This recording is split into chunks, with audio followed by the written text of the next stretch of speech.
자, 우리 사랑하는 기쁘교회 성도 여러분, 오늘 우리는요 어떤 사람이 천국을 소유할 수 있는지에 관한 주님의 말씀을 듣기를 원합니다. 여러분, 우리가 지금까지 마태복음을 쭉 살펴보면서요 천국에 대한 굉장히 중요한 말씀들을 주님께서 우리에게 해주셨어요. 여러분 기억나실지 모르겠어요. 여러분, 특히 우리가 마태복음 5장의 산상수훈의 말씀 가운데요 우리가 제일 처음에 기억하는 게 뭐가 있어요? 심령이 가난한 자는 복이 있나니 천국이 그들의 것임이요. 3절에서 이렇게 우리에게 말씀하고 있죠.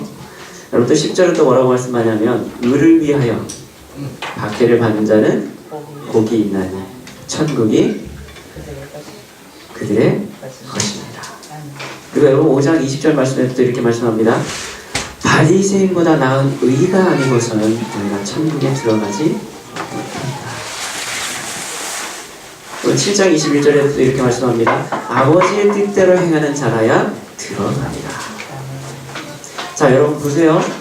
주님이요 천국에 대한 말씀들을 쭉 하시는데요, 네가 마음이 가난한 자가 복이 있다라는 거예요. 그 사람이 천국에 들어갈 것이고요, 의를 위해서 박해받는 사람, 그 사람이 어떻게 해요?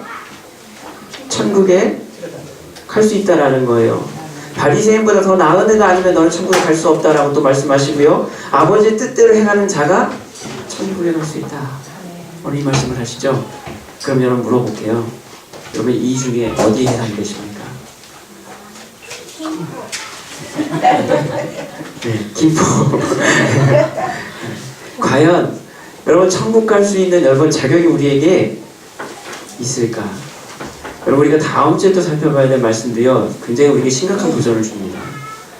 여러분 19장 23절에 또 뭐라고 말씀하고 있냐면요, 지금 이렇게 말씀하세요. 부자는 천국에 들어가기가 어려우니라.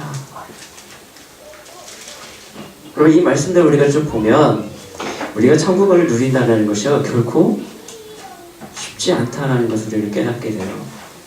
우리의 힘으로 이것이 감당할 수 없다라는 것. 내 힘으로 여러분 될 수 없다라는 거예요. 여러분 누구보다 우리가 잘 알고 있잖아요. 그렇죠? 여러분 물론 그래서 우리가 우리 힘으로 여러분 그렇게 갈 수 있는 것이 아니고요, 오직 천국은 어떻게 갈 수 있어요? 오직 믿음으로 말미암아. 그래서 여러분 우리가 누리게 될 하나님의 은혜요 선물인 것을 우리는 믿습니다. 다만 여기서 우리가 한 가지 또 생각해야 될 게 뭐예요? 그 믿음이 진짜 믿음이냐 가짜 믿음이냐 참된 믿음이냐 아니냐, 여러분 이것은 분명히 또 다른 문제가 될 수 있죠. 자, 그리고 오늘 주님은요 우리에게 다시 천국을 누릴 수 있는 방법, 여러분 누가 그 천국을 누릴 수 있느냐를 다시 말씀해 주시는데요, 그것이 어린아이와 같이 되어야 한다고 말씀하고 계시죠. 우리가 앞에서 봤던 여러분 마태복음 18장 3절로 4절 말씀도 그것을 똑같이 우리에게 말씀합니다. 너희가 돌이켜 어린아이와 같이 되지 아니하면 결단코 천국에 들어가지 못하리라. 또한 그 어린아이가 어떤 사람이냐, 그 사람이 바로 자기를 낮추는 사람이다 라고 주님 우리에게 말씀해 주셨죠. 이어서 오늘 본문의 말씀도요 똑같은 맥락에서 같이 말씀을 하고 있죠. 천국이 이런 어린아이의 것이다. 자, 그러면 여러분 오늘 18장 1절로 4절에 있는 말씀과 오늘 19장 13절과 25절에 있는 말씀을 우리가 같은 맥락에서 지금 보고 있는 것을 깨닫게 됩니다. 자, 이러한 구조를 우리가 또 뭐라고 얘기하냐면 수미쌍관 구조다라고, 혹은 또 샌드위치 구조다라고 이야기를 해요. 뭐냐면 같은 주제가 앞과 뒤에 어떻게 돼 있어요? 나란히 배치가 돼 있어요. 그러면서 그 가운데 있는 내용들을 설명하는 구조로 오늘 성경이 이렇게 쓰여져 있는 구조들이 꽤 많이 있거든요. 이것을 우리가 이제 수미쌍관 구조라고 이야기를 합니다. 그러니까 주제가 앞과 끝에 같은 것이 반복이 돼요. 그러면 그 안에 있는 내용들을 감싸고 있는 구조로 되어 있죠. 그러니까 오늘 이 내용을 보면 천국과 어린아이의 관계가 어떻다라는 거예요. 굉장히 깊은 연관성을 갖고 있다는 것을 우리가 생각해 볼 수 있잖아요. 자, 그렇기 때문에 오늘 우리가요 본문의 말씀을 통해서 오늘 주님께서 우리에게 하시고자 하시는 뜻이 무엇일까, 여러분 이것을 우리가 좀 발견하기 원하는데요. 우리는 첫 번째로 그래서 이것들을 먼저 좀 나눴으면 좋겠어요. 첫 번째는 뭐냐면 여러분 우리의 의로는 결코 우리는 천국을 갈 수 없다라는 거예요. 여러분 너무나도 당연한 주제죠. 우리가 이 주제를 앞에서 여러분 살펴봤던 적이 있어요. 그럼 마태복음 5장 20절에 보면 내가 너희에게 이르노니 너희 의가 서기관과 바리새인보다 더 낫지 못하면 결코 천국에 들어가지 못하리라. 오늘 이렇게 말씀하죠. 여러분, 이 말씀을 전제로 해서 오늘 우리가 이 본문 말씀을 다시 한번 볼게요. 여러분, 예수님께서요, 결혼과 이혼에 관련해서 우리가 지난주에 말씀을 배웠죠. 그 말씀을 전하실 때 사람들이요, 이제 자기의 아이들을 데리고 예수님께 찾아옵니다. 자, 예수님께 찾아오는 이유가 뭐였어요? 자기의 아이들이 예수님에게 안수와 기도를 받기를 그들은 원했다는 거죠. 여러분, 당시의 안수는요, 일상생활에서 굉장히 흔히 찾아볼 수 있는 어떤 축복의 형태, 이 모습의 일반적인 형태였다라고 합니다. 그래서 특별히 속죄일 같은 경우에요, 1살에서 12살까지 이 어린 자녀들을 데리고, 그러니까 여러분, 이스라엘에서는 13살이 되면 성인식을 한다고 말씀을 드렸죠. 그러니까 12살까지 대략 되는 이 아이들을 데리고 서기관이나 혹은 랍비들 혹은 선생들에게 데리고 와서 이들에게 안수를 받게 하는 전통이 있다고 합니다. 그러니까 그것이 굉장히 일상적인 것이었다라는 거예요. 그래서 예수님 앞에 나와서 안수해 주기를 그들이 바라고 있다는 것은 굉장히 자연스러운 모습이었다라는 거예요. 그 당시 문화적인 배경에서 보면. 자, 그런데 이렇게 그들이 안수를 부탁했던 이유는 뭘까요? 안수하는 사람의 지혜나 복이 그 안수 받는 사람에게 전가되기를, 여러분, 그것을 그들이 희망했다는 것이죠. 또한 예수님께서 인간의 운명을 결정하는 자로서의 권위, 그리고 도움이 필요한 자들에 대해서 주님의 그 자비와 동정심을 가지고 계신 분이다 라는 것을 인정하는 행위로 예수님의 그 권위를 그들이 받아들였기 때문에 자기의 자녀를 예수님께로 데려오려고 했다라는 거예요. 자, 그런데 오늘 의외인 것은요, 그 아이들을 데려오는 그 부모들에 대해서, 이 아이들에 대해서 제자들의 반응이 굉장히 의외였다라는 거예요. 오늘 제자들이 그들을 어떻게 해요? 꾸짖었다라고 말씀하고 있죠. 꾸짖어요. 자, 여러분, 마치 이거예요. 예수님께서 지금 이렇게 설교를 하고 계시는 거예요. 여기서 이렇게 서가지고 이렇게 설교하고 있는데 갑자기 애가 딱 들어와요. 들어가지고 목사님 저 기도해 주세요 하고 이렇게 딱 들고 들어오는 거예요. 여러분, 이런 상황인 거예요. 그럴 때 여러분의 반응은 어떨까요? 예. 네, 저렇게 되겠죠. 하지마. 하면 안 돼. 여러분, 이렇게 되잖아요. 그렇죠? 지금 제자들의 반응이 그랬다라는 거예요. 야, 지금이 어느 때인데 지금 그 아이들을 주님 앞으로 데려올 수 있느냐, 지금 꾸짖고 있다라는 거예요. 이 꾸짖는 거에 대해서요, 그래서 장재희 목사님이 이렇게 이야기하기도 합니다. 여러분, 당시에 굉장히 중요하게 생각한 사회적 가치 가운데 가장 중요하게 여겼던 건 뭐냐? 명예였다라는 거예요. 그 당시에 굉장히 명예를 중요하게 여겼다라는 거죠. 그런데 이 가치가 명예다 보니까 이 어린아이들의 그 당시 또 특징 가운데 하나는 뭐냐면, 애들이요, 이렇게 또래끼리 이렇게 어울려서 노는 걸 되게 좋아하잖아요. 그러니까 특별히 놀 수 있는 장소가 없기 때문에 이 집 저 집 막 돌아다니면서 아이들이 이제 뭉쳐다니면서 놉니다. 그러니까 놀다 보니까 어떤 일이 벌어지느냐, 그 집 속사정을 아이들이 다 보게 돼요. 다 보게 돼요. 그렇죠? 다 보게 돼요. 아, 이 집에 무슨 일이 있네? 아이들하고 놀고 있는데 그 집에 어른들이 이렇게 싸우고 있네? 이런 것들을 다 보게 돼요. 그런데 아이들 특징이 뭐예요? 보면 본대로 다 얘기한다는 거예요. 그래서 이 집 저 집에 있는 소문들을 아이들이 다 옮기고 다닌다는 거예요. 그러니까 어른들이 봤을 때는 그것이 굉장히 자기 집안의 이런 문제가 밖으로 노출되는 것에 수치심을 느낄 수밖에 없었다라는 거예요.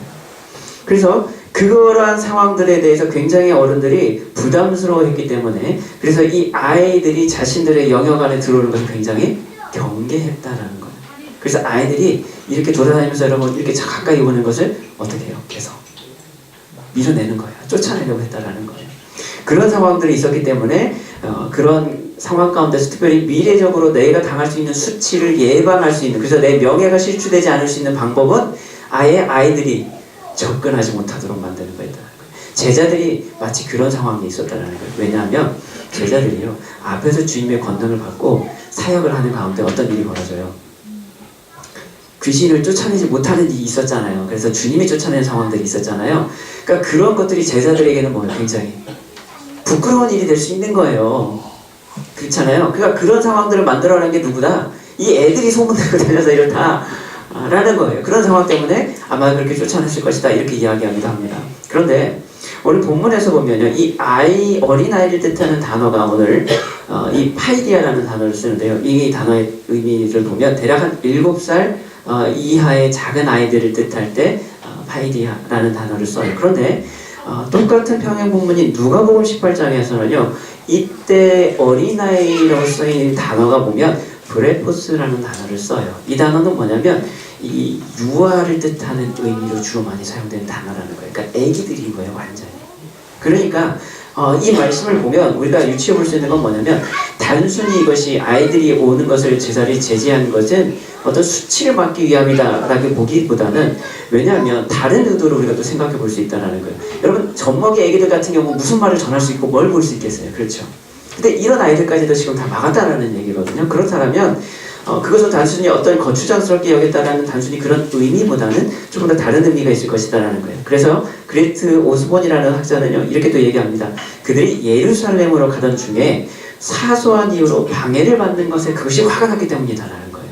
그러니까 다른 말로 하면 뭐냐면 지금 예수님은요 정말 중요한 일을 위해서 지금 예루살렘에 가고 있는 거예요. 앞에서 예수님이 이제 죽으실 거에 대해서 제자들에게 이렇게 예고를 하시기도 했잖아요. 그러니까 그 사명을 알고 있는 제자들은 지금 주님이 굉장히 중요한 사역을 위해서 지금 가고 있는데 아이들이 앞에서 걸리적거리는 거예요. 그리고 자꾸 방해를 받는 것 같아요. 그러니까 어떻게 해요? 제자들이 화가 날 수밖에 없었다는 거죠. 여러분 힐 같은 학자들도 그래서 이렇게 이야기합니다. 제자들이 예수님의 선교를 이해하지 못했으며 그들이 예루살렘으로 빨리 가서 예수님이 그곳에서 승리의 메시아이심을 과시하기를 할 수 있기를 소망하고 있었다라고 주장하기도 합니다. 그러니까 다른 말로 하면 뭐냐면 예수님이 예루살렘에 빨리 가서 메시아가 되고 왕으로 선포를 하셔야 된다는 거예요. 왜요? 그렇게 해야 이제 내가 좌편에 우편에 여러분 한 자리 차지하고 좀 할 수 있겠다라는 거예요. 그러한 생각들이 하고 있었던 그들에게 오늘 이 아이들의 등장은 그 일을 방해하는 굉장히 귀찮은 존재들이었다는 거예요. 그래서 그들을 이 일을 지체하는 그들에게 꾸짖을 수밖에 없었다라고 이렇게 이야기하기도 합니다. 여러분 우리는요 구약의 사건에서도요 굉장히 유사한 사건 하나 더 볼 수 있어요. 어디서 볼 수 있냐면 우리가 오늘 열왕기 4장에 보면 선지자 엘리사 이야기가 나옵니다. 근데 엘리사가요 어느 한 수냄 여인의 이 대접을 받습니다. 귀한 대접을 받아요. 그래서 그 집에 갈 때마다 귀한 대접도 받고요. 머물 수 있는 공간도 만들어주고요. 그래서 참 대우를 잘 받았어요. 그래서 이 엘리사 선지자가 너무 고마워가지고 이 자기 종에게 물어봐요. 이 여자한테 필요한 게 뭐냐? 라고 했을 때 종이 이 집에 아직 애가 없습니다. 이렇게 얘기해요. 그래서 엘리사가 이 여인에게 뭐라고 얘기하냐면 내년 이맘때에는 아들을 네 품에 안을 겁니다. 라고 이렇게 얘기를 해줘요. 근데 그 부부가 처음에는 당연히 믿지 않죠. 왜요? 두 부부가 다 나이가 많았거든요. 믿지 않았어요. 그런데 진짜로 엘리사의 말대로 어떻게 돼요? 1년 있다가 한 해가 지나서 실제로 그들이 아들을 낳게 됐어요. 그래서 이 아이가 잘 자랐습니다. 근데 문제가 생겼어요. 어느 날 갑자기 잘 놀던 아이가 갑자기 죽어버린 거예요. 갑자기 죽어버렸어요. 그러니까 이 어머니가 굉장히 다급해졌죠. 그래서 남편한테 알리지도 않고요. 바로 이 선지자를 찾아갑니다. 엘리사를 찾으러 만나러 가요. 만나러 딱 가는데 그때 이 엘리사의 종이었던 게하시가 어떻게 했느냐 그 여자를 막아서요. 거기서 표현을 뭐라고 하냐면 그녀를 물리치고자 했다라고 이렇게 표현하고 있어요. 지금 여인은요 다급하죠. 엘리사가 그렇게 얘기해서 아들 생겼는데 그 아들을 갑자기 또 데려가 버리시니까 얼마나 힘들어요. 그렇죠? 차라리 주시지나 말지 저놓고 뺏어가는 게 뭐냐라는 거예요. 그래서 어떻게든 이 엘리사를 만나고 싶어 했어요. 그런데 그때 종이 어떻게 해요? 그 사정을 알지 못하는 종이요 그걸 막아버려요.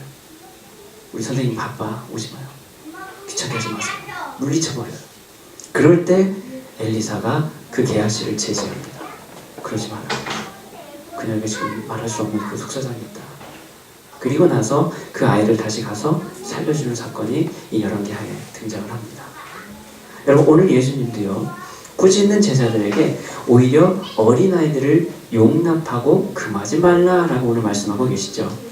여러분 우리가 이 사건을 통해서요 앞에서 우리가 아까 말씀드렸던 전제가 됐던 5장 20절의 말씀과 오늘 18장 3절로 4절 말씀 어린아이들과 같이 자기를 낮추는 사람과 말씀과 오늘 연결지어서 오늘 이 본문을 다시 한번 볼게요.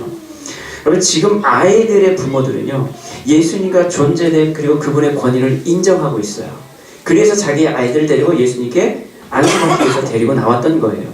그리고 이 아이들이요 그 부모의 손에 이끌려 나왔죠. 그런데 오히려 제자들은 그들을 꾸짖어요. 자신들의 생각에 그런 사소한 일로 애기들 지금 기도받는 게 중요한 게 아니다라는 거죠. 그러한 일로 인해서 주님이 방해받는 걸 그들은 원하지 않고 있었다라는 거예요. 주님이 하실 급하고 큰 일이 있다라는 거예요. 그런데 다른 말로 하면 그건 뭐냐면 그것은 자신들의 바람일 수도 있었다라는 거예요. 그런데 그것 때문에 이 아이들을 막았다라는 거죠. 하지만 그들이 오늘 주님이 이 어린아이들을 어떻게 생각하고 있는지 그들은 어떻게 해요? 모르고 있었다라는 거예요. 잊어버리고 있었다라는 거예요. 18장에서 분명히 주님이 뭐라고 말씀하셨어요? 여러분 18장 1절부터 4절까지 다시 말씀하시면요. 누가 천국에서 큰 자냐라고 할 때 한 어린아이를 불러서 그 앞에 세우시고 주님께서 말씀하신 게 뭐예요? 너희에게 이르노니 너희가 돌이켜 이 어린아이들과 같이 되지 않으면 결단코 천국에 들어가지 못하리라. 어린아이에 대해서 분명히 주님이 이렇게 말씀해 주셨어요. 그런데 제자들은요 그거를 잊어버렸어요. 이해하지 못하고 있었어요. 깨닫지 못하고 있었어요. 그래서 제자들은 오히려 이 어린아이들과 그 부모를 실족해 만드는 일을 지금 그들은 범하고 있었다는 거예요. 여러분 18장 여러분 실족해 하는 자에 대한 형벌에 대해서 우리가 말씀을 배웠잖아요. 근데 지금 그 일을 누가 하고 있는 거예요? 오히려 제자들이 지금 그 일을 해버리는 거예요. 그들의 우선순위가요 지금 비틀어져 있었다는 거예요. 사랑하는 기쁜 교회 성도 여러분, 오늘 바리새인과 서기관들은요 하나님의 의가 아닌 자신의 생각만이, 여러분 그 의만이 옳다고 여겼던 사람들입니다. 그것이 옳다고 가르쳤던 사람들이고요. 그것이 자신들이 의인이라고 착각 속에 살았던 사람들이 바로 이 바리새인과 서기관들이었어요. 자신들만이 구원받을 의인이라 여겼다라는 겁니다. 주님은 그들의 거짓된 그 의를 책망하셨죠. 그리고 그들의 의보다 그래서 낫지 못하면 너희는 결코 천국에 갈 수 없다라고 이렇게 말씀하셨던 것입니다.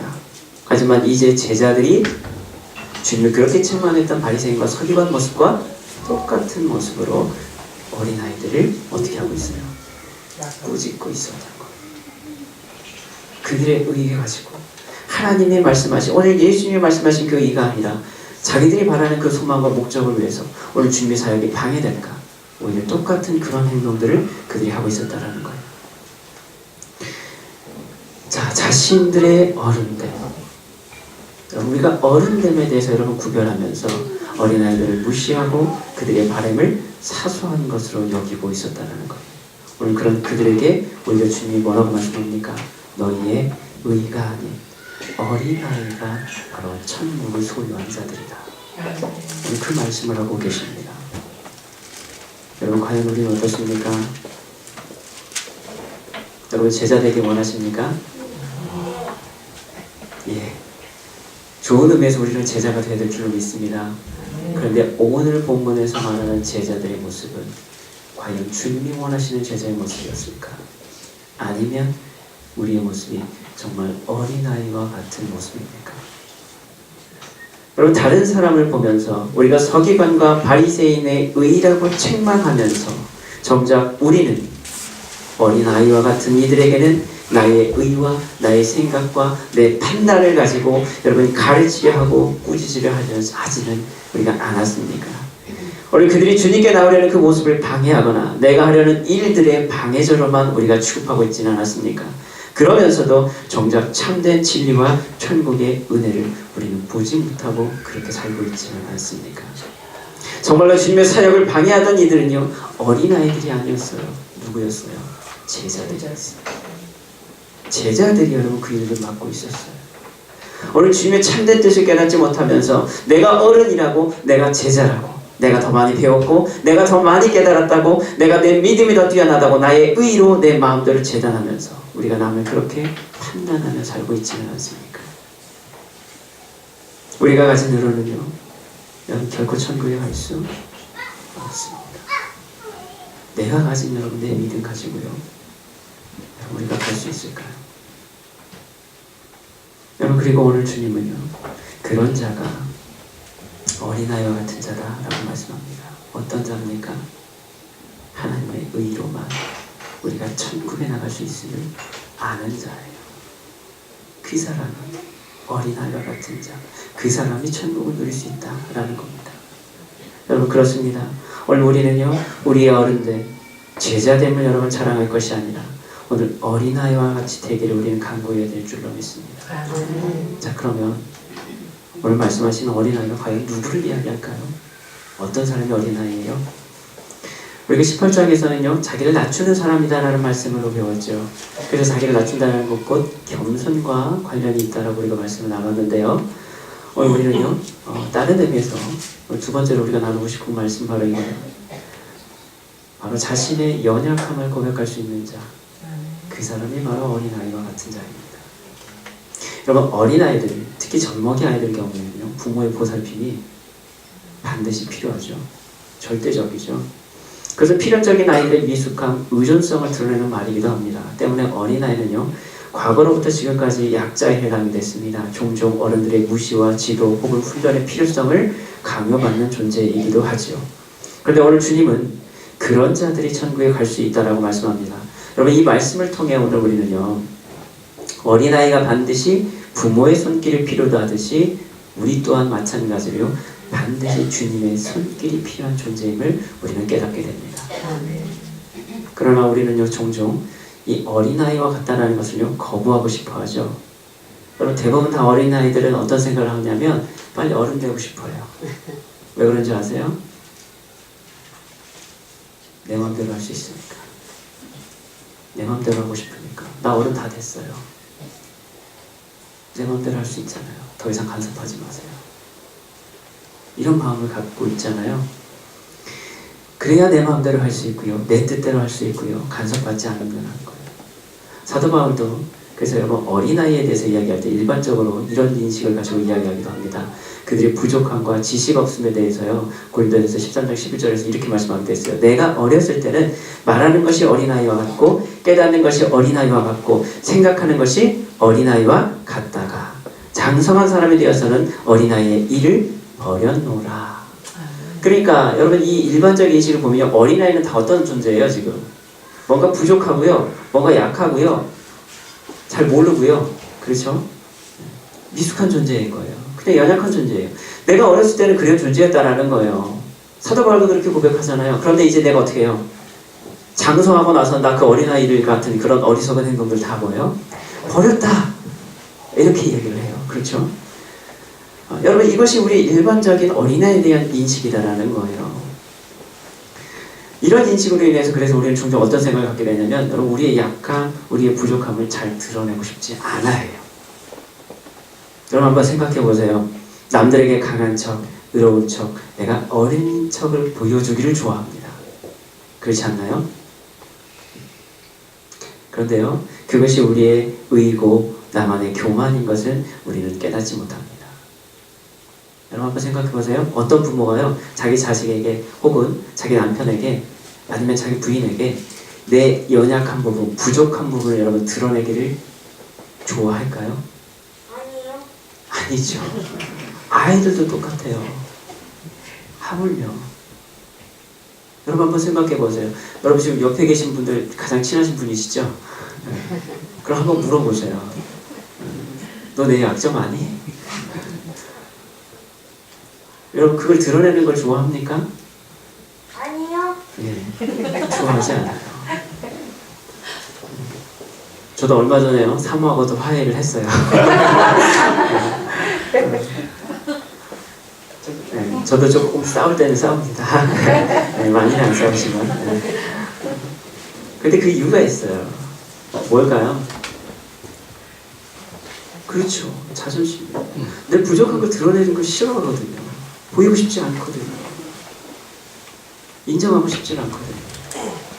그게 어른다움의 척도로 우리는 생각합니다. 완벽해야 돼요. 잘나야 돼요. 내가 어른다워져야 된다는 거예요. 여러분, 이런 인식이 우리에게 있다는 거예요. 그래서 자꾸 어떻게 해요? 나를 포장하기를 좋아해요. 나를 자꾸 가리려고 하죠.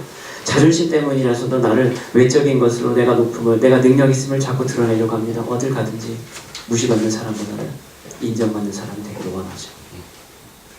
우리 심정이 그렇다는 거예요. 우리 본성이 그렇다는 거예요. 어린아이같이 취급받기보다는 어른으로 대접받는 걸 더 좋아합니다. 그게 우리의 모습이다라는 거예요.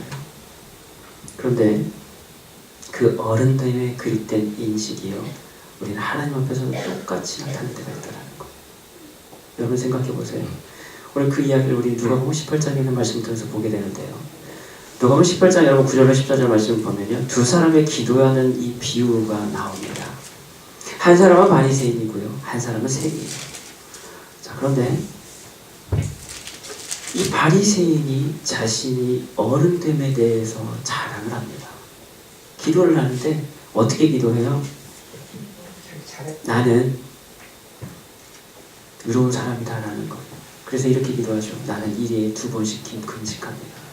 그러니까 나 일주일에 2번씩 매일 꼬박꼬박 금식합니다. 그리고 나 소득이 11조도 잘합니다. 나 믿음 좋습니다. 여러분 이걸 지금 드러내고 있는 거죠. 그것도 어떻게 해요? 한가운데 서서 큰 소리로 기도하는 거예요. 뭐 하려고요? 야, 니들 좀 들어. 나 이런 사람이야. 그걸 드러내는 거예요. 그래서 어떻게 해요? 나 금식도 잘하고요. 나 11조도 잘하고요. 나 쟤네들 같이 토색하거나 불의하거나 가늠한 적도 없고요. 난 거룩하게 하나님 말씀 지키면서 사는 그런 의로운 사람입니다. 하나님 저 그런 사람인지 아시죠? 여기 이렇게 기도하고 있는 거예요. 그런데 그거는 반대로요. 세리는 어떻게 기도하고 있어요? 눈을 들어 하늘을 쳐다보지도 못합니다. 왜요? 내가 주인됨을 알기 때문에. 그래서 눈을 들고 하늘을 볼 수가 없어요. 가슴을 치면서 자신이 주인이기에 하나님 나를 불쌍히 여겨주시오. 그 기도밖에 할 수가 없는 거예요. 하나님 나 불쌍한 존재입니다. 하나님 은혜 아니면 살 수 없는 그 존재 맞습니다. 그거밖에 할 수가 없어요. 오늘 바리새인은 어떻게 해요? 내 의를 자랑하는 거예요. 나 어른 맞습니다. 나 이 사람들한테 존경받는 그런 바리새인 맞고요. 나 이 사람들에게 자랑할 거 많은 그 사람 맞습니다. 하나님도 인정하시죠? 그 기도를 하고 있는 거예요. 그런데 주님은 뭐라고 말씀하세요? 율법을 지키며 자신이 의롭다고 생각하는 그 바리새인이 아니라 네 죄를 인정하여 긍휼을 구하는 그 세리가 의롭게 하심을 받았다라고 주님 그렇게 선포를 하십니다. 오늘 이 말씀을 통해서 우리가 또 비슷한 말씀을 또 볼 수 있죠. 우리가 마태복음 15장에서 또 하나 봤어요. 가나안 여인에 대한 이야기를 우리가 또 봤잖아요. 그 여인은 뭐라고 얘기해요? 주님이 그 여인을 향해서 너는 개 같은 사람이야 라고 여러분 이렇게까지 대놓고 얘기하셨잖아요. 그럴 때 그 여가 자신이 자기를 뭐라고 얘기해요? 맞습니다. 나 개 같은 존재 맞습니다. 그러나 주님 그 개도 주인이 상에서 떨어진 부스러기 먹습니다. 나 오늘 그런 부스러기 은혜 그 은혜가 주님 나는 오늘 또 필요합니다. 나 그 존재 맞습니다. 그럼 그 은혜가 오늘 나에게 필요합니다. 여러분 그 기도를 하죠. 여러분 이야기를 했을 때 그 고백을 했을 때 주님께서 그 믿음을 인정해 주시죠. 여러분 이들의 모습을 볼 때 과연 누가 마음이 가난한 자일까요? 누가 어린아이 같은 자입니까? 누가 더 나은 의를 고백하고 있습니다. 오늘 주님이 말씀하시는 그 어린아이가 과연 누굴까? 오늘 사도 바울의 고백처럼 우리는요 악에서는 분명히 어린아이가 되어야 될 줄로 믿습니다. 지혜에서는요 장성한 사람이 되어야 될 줄로 믿습니다. 뿐만 아니라 우리는요 하나님의 아들을 믿는 것과 아는 일에 하나가 돼서 온전한 사람으로 이루어서 그리스도의 장성한 분량에까지 나아가야 될 줄로 믿습니다. 그러나 여러분 우리는요 하나님 앞에서는요 언제나 어린아이가 되어야 됩니다. 하나님 앞에서는 우리는 언제나 어린아이가 되어야 돼요. 아니 어린아이일 수밖에 없습니다.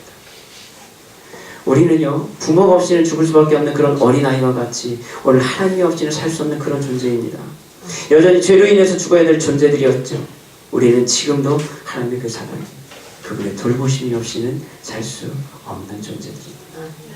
그래서 오늘 그분의 도우심과 긍휼을 구하며 우리는 오늘도 날마다 울어야 돼요.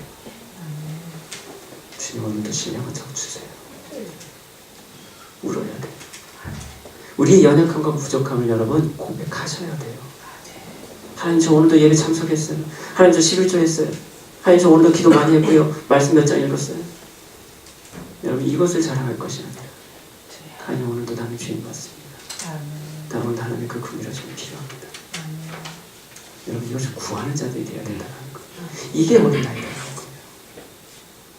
우리의 연약함과 부족함을 고백해야 됩니다. 오직 우리는 그분의 품 안에서만 참된 평안을 얻을 수 있기 때문에 그렇습니다. 여러분 다윗이 그 고백을 하죠. 그럼 우리가 시편 131편 한번 볼까요? 시편 131편 말씀 한번 다시 한번 볼게요. 중요하니까요. 우리가 한번 읽도록 하겠습니다. 1절부터 3절인데요. 다윗이요 이걸 고백하고 있어요. 131편에서 1절로 3절 이렇게 고백합니다. 같이 읽겠습니다. 같이 합독할게요. 131편 시편 131편 제 성경으로 구역성경 900쪽입니다. 1절로 3절입니다. 같이 읽습니다. 여호와여 내 마음이 교만하지 아니하고 내 눈이 오만하지 아니하며 내가 큰 일과 감당하지 못할 놀라운 일을 하려고 힘쓰지 아니하나이다. 실로 내가 내 영혼으로 구유하고 평안하게 하기를 젖된 아이가 그의 어머니 품에 있음 같게 하였나니 내 영혼이 젖된 아이와 같도다. 이스라엘아 지금부터 영원까지 여호와를 바랄지어다. 아멘. 지금 다윗이 노래하고 있는 거는요 겸손한 자의 마음에 대한 것을 지금 노래하고 있어요. 무슨 말이냐면 여기서 젖된 아이가 뭐냐면요 젖을 막 먹은 아이예요. 젖을 막 먹은 아이는 뭐예요? 엄마 품에 그냥 편히 자잖아요. 더 이상 바랄 게 없잖아요. 지금 다윗이 그 고백을 하고 있는 거예요. 나는 내 마음이 교만하지 않냐고 내 눈이 오만하지 않으면 내가 큰 일과 감당하지 못할 놀라운 일을 하려고 내가 내 힘으로 힘쓰지 않는다라는 거예요. 나는 어떻게 해요? 날마다 하나님의 그 은혜 안에서 난 그 은혜 안에만 거한다는 거예요. 젖된 아이가 여러분 이 영혼에 고요하고 평안하게 하기를 젖된 아이가 그 어머니 품에 있음 같게 하였나니 내가 하나님의 품 안에 있을 때 내가 젖 먹고 그 평안한 가운데서 그 엄마 품 안에서 여러분 평안하게 잠을 자는 그 여러분 그 평안함이 있는 것처럼 오늘 하나님이 주신 그 은혜로 말미암아 나는 그 안에 있다는 거. 그래서 내가 지금부터 영원까지 뭐 하는 거예요?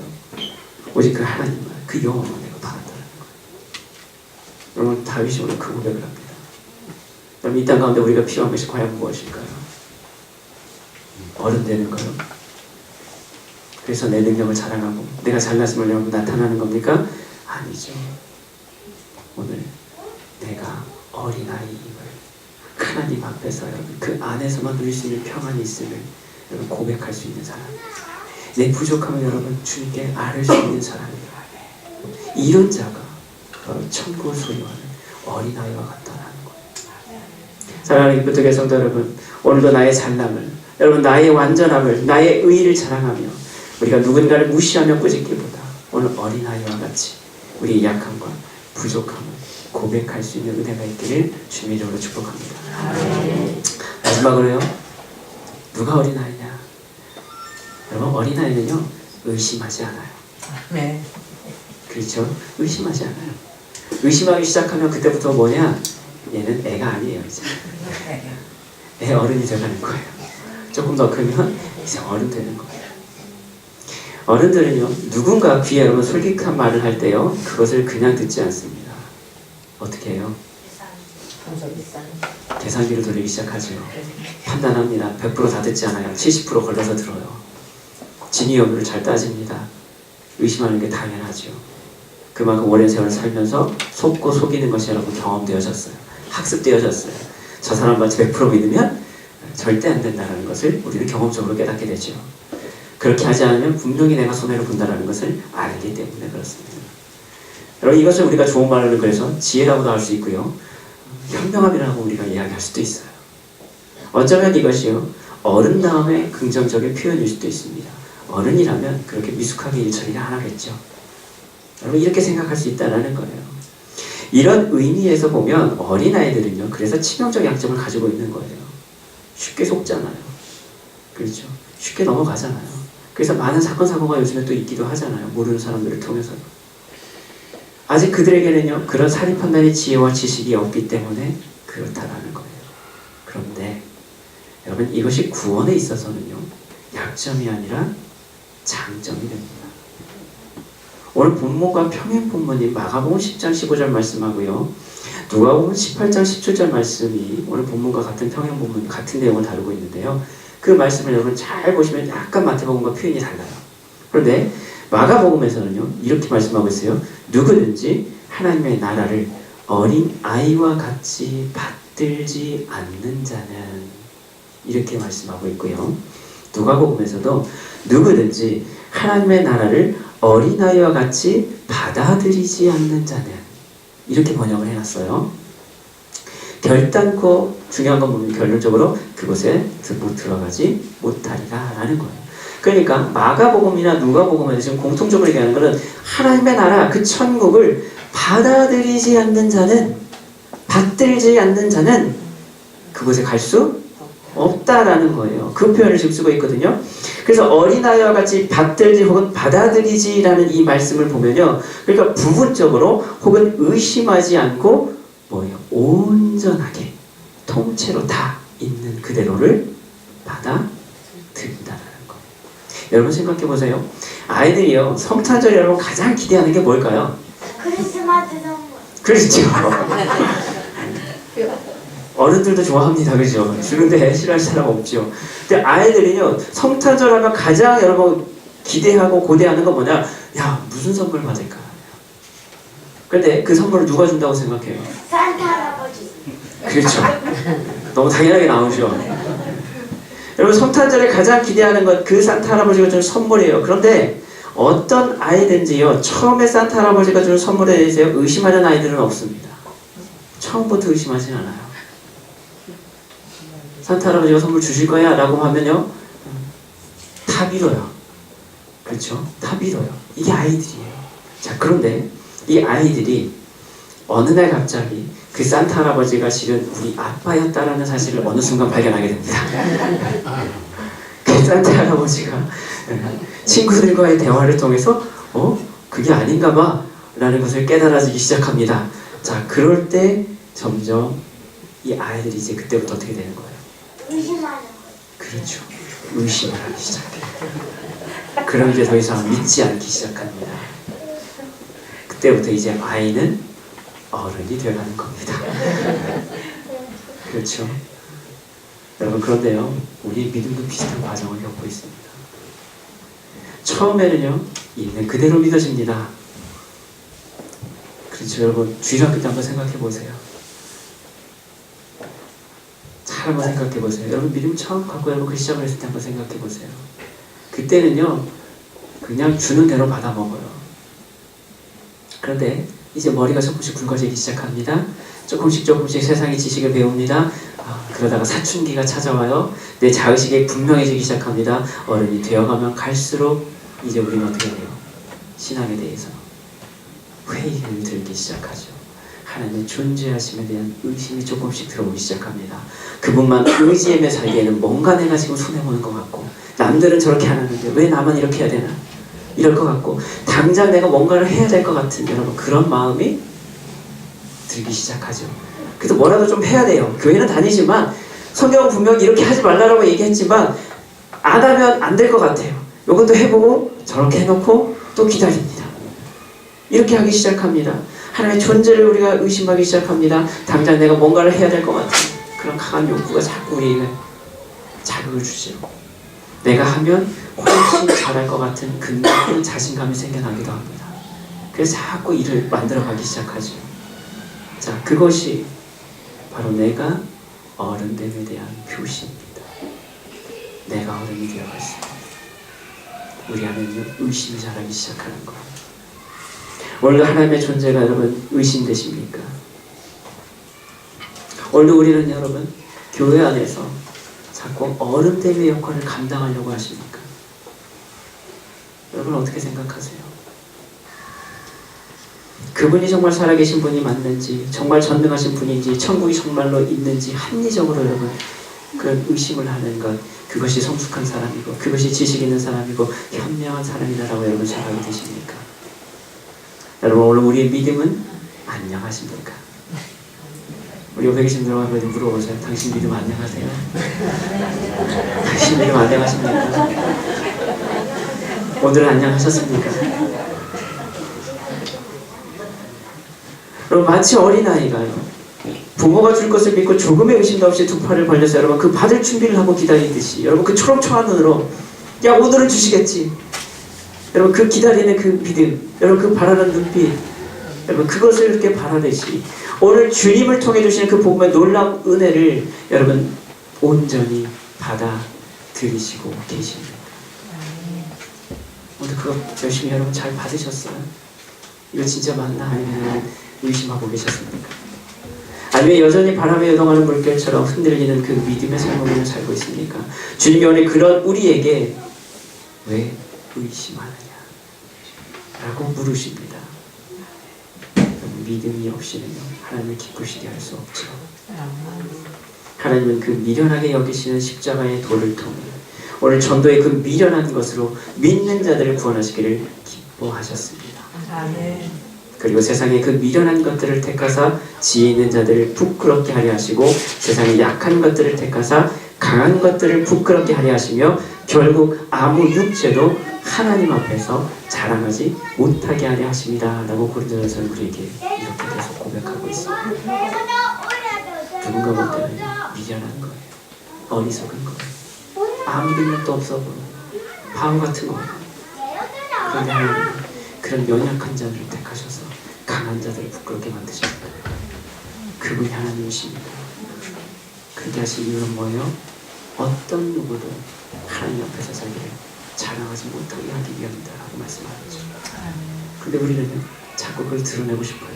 자꾸 내가 어린데만 이야기하려고 해요. 나는 이런 사람이야. 네가 내 말 들어야지. 우리는 이런다라는 거예요.